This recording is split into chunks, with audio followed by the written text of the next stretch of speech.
कुछ भी चढ़ाओ, पर एक बात का स्मरण अपने जीवन में होना कि इतने ऊपर से मत चढ़ाना कि जल चढ़े और छींटे आपके ऊपर आए। बहुत ध्यान दीजिएगा।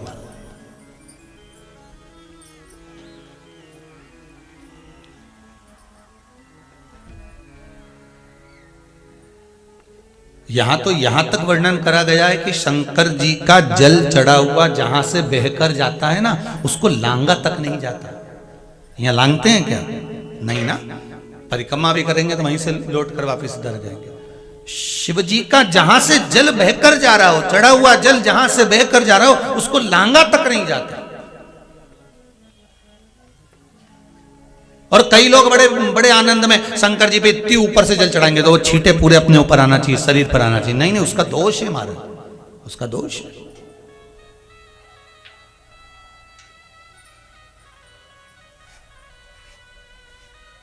शिव जी को अगर आप जल चढ़ा रहे हो, जैसे आप भगवान को अगर जल चढ़ाओ, दूध चढ़ाओ, तो मान लो अगर जैसे एक सरल भाषा में समझ लो और अच्छे से, कि जैसे ये शिवलिंग है शंकर जी का, ये शिवलिंग है और आप जल चढ़ा रहे हो, तो इतनी ऊपर से छोड़ोगे तो पानी का छींटा तो अपने ऊपर आएगा। पर वही जल, वही दूध, वही सामग्री आप शिवलिंग से थोड़ी सी दूरी बनाकर अगर आप समर्पित करेंगे तो बाबा उसको स्वीकार भी करता है और आनंद की अनुभूति भी होती है, कार्य में सिद्धता भी आती है,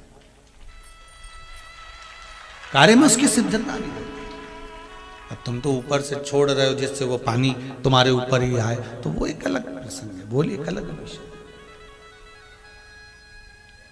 बहुत ध्यान देना महाराज, भगवान को कभी भी कोई भी सामग्री, जैसे भगवान के मंदिर में अगर फूल चढ़ाने जा रहे हो, भगवान के मंदिर में अगर पुष्प समर्पित करने जा रहे हो, तो फूल का मुख अपनी ओर नहीं होना चाहिए।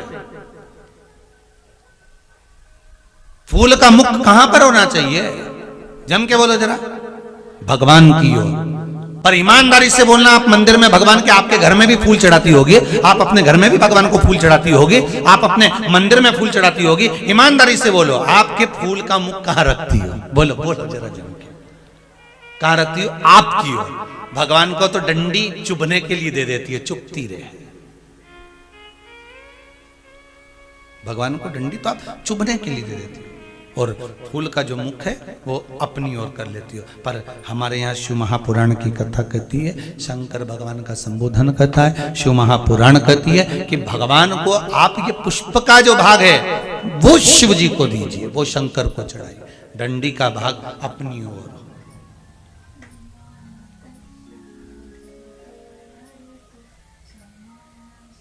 पर हम लोग तो उल्टे चलते हैं ना, आदत तो हमारी उल्टी है।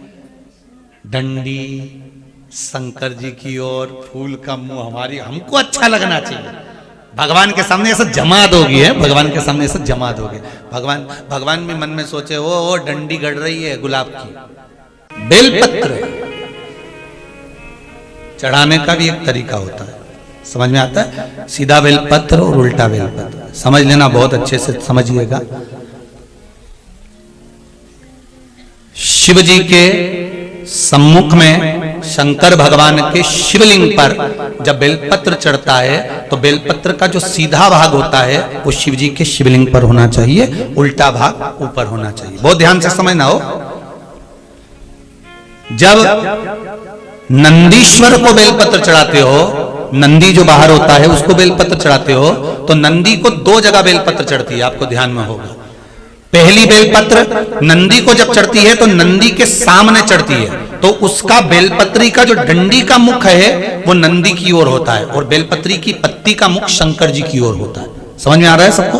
डंडी का मुख, जैसे नंदी ऐसे बैठा है तो डंडी का मुख नंदी की ओर होगा, पत्ती का मुख शिव के, और ये सीधी की सीधी नंदी के सामने नीचे रखा जाती है, नंदी के सामने। और एक बेलपत्र जब नंदी के ऊपर चढ़ती है तो डंडी का मुख शिव जी के ऊपर होता है, और इस पत्ती का मुख नंदी के सिर पर, नंदी की ओर होता है। ये दोनों में बहुत अंतर है महाराज। जैसे कोई बच्चा कोई कंपटीशन एग्जाम के लिए जा रहा हो या कोई परीक्षा देने के लिए जा रहा हो, और पढ़ाई करे, स्मरण करे, तैयारी करे, वो अपनी जगह पर है। और ऐसा नहीं होता कि बच्चे पढ़ते नहीं है या तैयारी नहीं करते हैं। इसके बाद भी अगर उनका इंटरव्यू में पास नहीं होते या एग्जाम में पास नहीं होते तो उसके लिए ये दोनों बेलपत्री बड़ी काम करती है। बहुत ध्यान देना, जो नंदी के सामने बेलपत्र रखकर जाना, शिव जी के सम्मुख में बेलपत्र रखकर जाना, मतलब नंदी के सम्मुख में जब रखाएगी तो डंडी जम के बोली है कहां होना चाहिए, नंदी की ओर, और जब ऊपर रखाएगी तो डंडी शिव की ओर हो। ये दो बेलपत्र रखकर शिव जी का स्मरण कर कर जाएं, कार्य सफलता की ओर बढ़ता है। कोई काम के लिए आप जा रहे हैं तो उसमें सफलता मिल जाती है, उसमें सफलता प्राप्त हो। शिव जी को बेलपत्र चढ़ा रहे हो, जो चिकना भाग है, सीधा भाग शिव जी के ऊपर,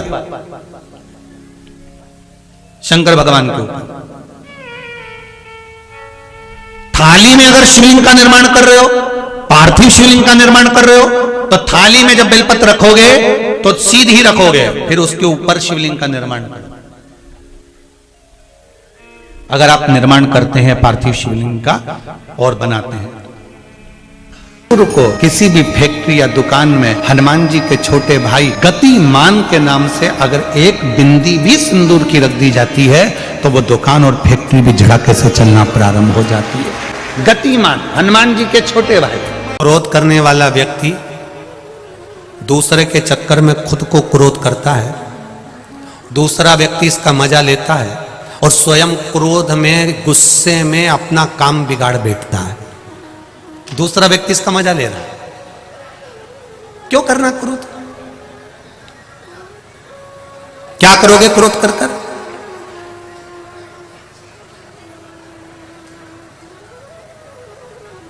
जिस समय क्रोध आए थोड़ी देर भगवान की भक्ति का रसतत्व ग्रहण करो। शिव मंदिर पहुंच गए, भगवान शंकर का गुणगान करा, स्मरण करा।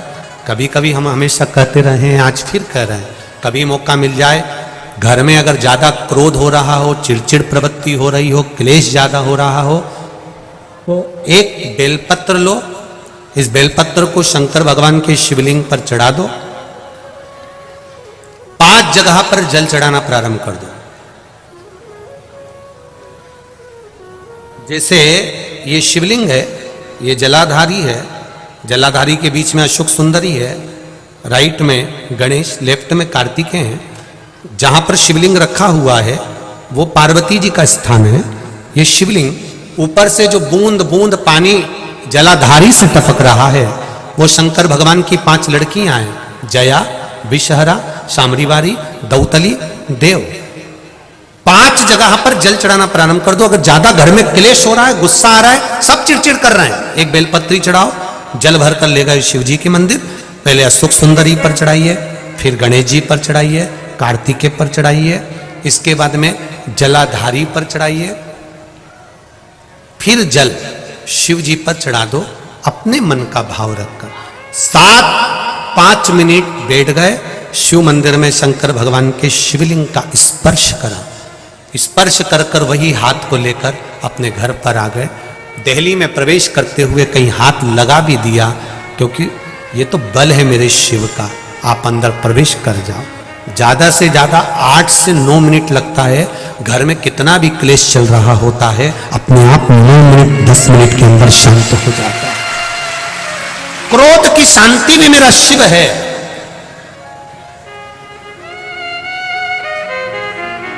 उसका भजन। शमी का जो पत्ता होता है, ध्यान से सुनिएगा, रोज आप अगर शमी के पत्ते को नहीं चढ़ा सकते, महीने में 1 बार या 2 बार शमी का पत्ता शंकर के ऊपर अवश्य समर्पित करना चाहिए। क्यों? शरीर में अगर कोई बड़ी बीमारी आने वाली होती है तो बाबा उस विष को समाप्त कर देते हैं, मात्र शमी का पत्ता समर्पित कर देते हैं। भले महीने में 2 बार चढ़ाओ, हफ्ते में 1 बार चढ़ाओ, तुम्हारा मन पड़े तो हफ्ते में 2 बार चढ़ाओ। ज्यादा बीमारी है, शमी का पत्ता एक शिव जी के शिवलिंग पर और एक पत्ता जहां से पानी बहकर नीचे गिरता है ना, जलाधारी में से शिव जी पे जल चढ़ाया। जैसे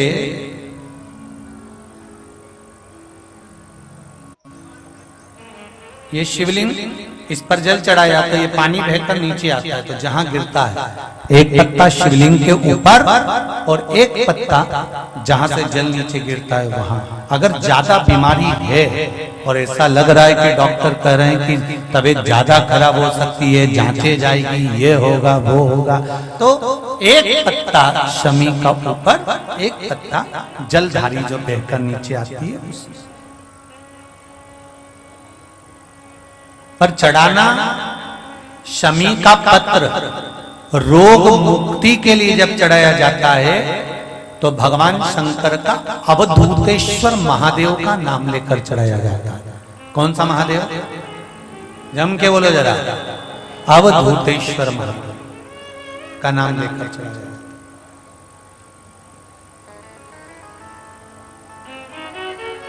एक बात आपको कही थी अभी पिछले कथाओं में, गाय के दूध का घी बनाकर उसकी एक उंगली घी की अशोक सुंदरी वाली जगह पर लगाकर, जो व्यापार नहीं चलता हो, दुकान नहीं चलती हो, अशोक सुंदरी वाली जगह पर घृत लगाकर घर के दरवाजे पर या व्यापार के द्वार पर उस उंगली को लगा देना चाहिए।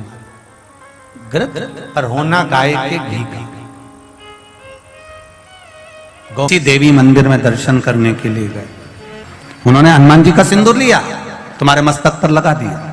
अब मस्तक पर आपने अगर सिंदूर लगाया है और हनुमान जी महाराज का या देवी जी का या भगवान का सिंदूर आपके मस्तक पर लग गया है, तो वो सिंदूर कम से कम शास्त्र कहता है 2.5 घंटे तक आपके मस्तक पर रहना चाहिए। कितने घंटे तक रहना चाहिए? जम के बोलो जरा। 2.5 घंटे तक रहना चाहिए। कारण क्या है?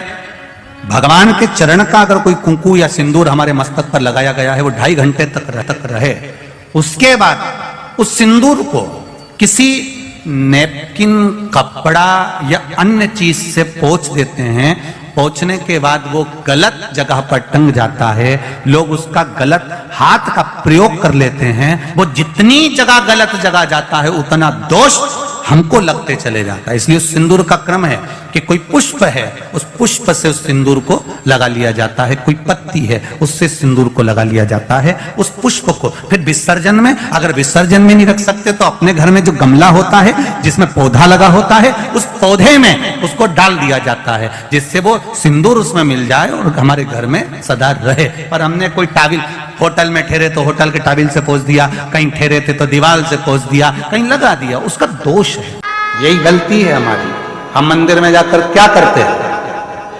हम मंदिर में जाकर करते क्या? एक लोटा जल हम चढ़ा रहे हैं। और पहले भी कथा में कहा, तुम्हारा पूरा एक लोटा जल शंकर जी को चढ़ना चाहिए, क्योंकि दुनिया के कई लोग कहते हैं कि हम जल चढ़ा रहे हैं, इतने दिन हो गए जल चढ़ाते, इतने दिन हो गए जल चढ़ाते, इतने दिन हो गए जल चढ़ाते, शंकर जी हमारी नहीं सुन रहा है, शिव जी हमारी नहीं सुन रहा है, पड़ोसी की सुन ली, तुम्हारी क्यों नहीं सुनी? उसका कारण यह है कि तुम्हारा एक लोटा जल शंकर जी को नहीं चढ़ रहा है, तुम्हारी दृष्टि में अभी भी भेद है। इसलिए आप लोगों से कहा था कि ये शिवलिंग, ये जलाधारी, ये जल बहने का स्थान, जिस पे शिवलिंग रखा है वो पार्वती जी का हस्त कमल है। जहां से पानी बहता है वहां राइट में गणेश जी, लेफ्ट में कार्तिकेय जी, बीच में अशोक सुंदरी। शिवलिंग के ऊपर जो बूंद बूंद पानी टपक रहा है वह शंकर जी की 5 लड़कियां, जया, विषहरा, शामली बारी, दौतली। शिव जी का पूरा परिवार जब एक ही जगह पर है तो तुम्हें जल कहां चढ़ाना चाहिए? शंकर के शिवलिंग पर। अब तुम जल चढ़ाने जाते हो तो वहां पर भी जाकर विचार करते हो कि जल लेकर पोची लोटा भर के शंकर जी को चढ़ा दिया, फिर पास में गणेश जी बैठे थे उनको चढ़ा दिया, पार्वती जी बैठी थी उनको चढ़ा दिया, नंदी बैठा था उनको चढ़ा दिया, फिर कार्तिकेय बैठे थे उनको चढ़ा दिया। अब सियोर वाला बाबा बोला कि एक लोटा जल सारी समस्या का हल।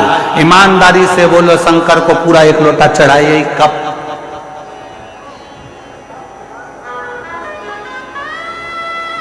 वो एक लोटा जल लेकर गई थी, उसी में शंकर जी को चढ़ा दिया, उसी में गणेश जी को चढ़ा दिया, उसी में पार्वती जी को चढ़ा दिया, उसी में कार्तिक जी को चढ़ा दिया। वो एक लोटे जल का तुमने विभाजन कर दिया।